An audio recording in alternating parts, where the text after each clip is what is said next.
మీర్జాపురంలో సీతయ్య అనే రైతుండేవాడు. అతడి దగ్గర ఒక గుర్రం ఉండేది. దాన్ని సీతయ్య చాలా బాగా చూసుకునేవాడు. కాని దాంతో పొలం పని చేయించేవాడు. గుర్రానికి మాత్రం అది ఇష్టం ఉండేది కాదు.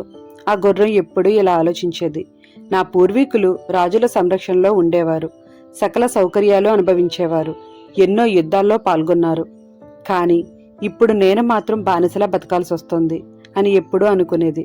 అందువల్ల ఆ గుర్రం ఎలాగైనా అక్కడి నుండి బయటపడాలని అనుకునేది. ఒకరోజు సీతయ్య ఇంట్లో ఒక దొంగొచ్చాడు. ఆ సమయంలో సీతయ్య గాఢ నిద్రలో ఉన్నాడు. ఆ దొంగ చేతికందిన వస్తువులన్నీ మూటకట్టుకున్నాడు. జరుగుతున్నదంతా గుర్రం చూస్తూ ఉంది కాని అరిచి యజమానిని మాత్రం అప్రమత్తం చేయలేదు. తన పని ముగించుకుని వెళ్లిపోతున్న దొంగతో ఆ గుర్రం ఇలా అంది: అయ్యా, అదే చేత్తో నా కట్లు విప్పదీయండి అని బ్రతిమలాడింది.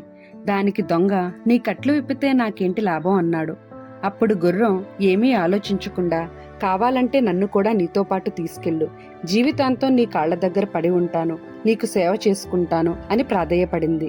దాని మాటలు విన్న దొంగ ఒక్క క్షణం ఆలోచించి చిన్నగా నవ్వి గుర్రంతో ఇలా అన్నాడు: నేను దొంగను, నీకు ఆ విషయం ఇప్పటికే అర్థమై ఉండాలి. నేను దొంగతనం చేస్తున్నానని తెలుసు కూడా నువ్వు నీ యజమానిని నిద్రలేపలేదు అంటే నిన్ను పోషిస్తున్న యజమాని పట్ల నీకు కృతజ్ఞత లేదు.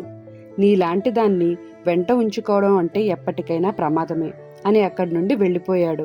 దొంగకు ఉన్న నీతి కూడా తనకు లేకపోయిందే అని విచారిస్తూ గుర్రం మౌనంగా ఉండిపోయింది. ఆ తర్వాత నుండి అది యజమాని చెప్పిన పని చేస్తూ కృతజ్ఞతతో మెలగసాగింది.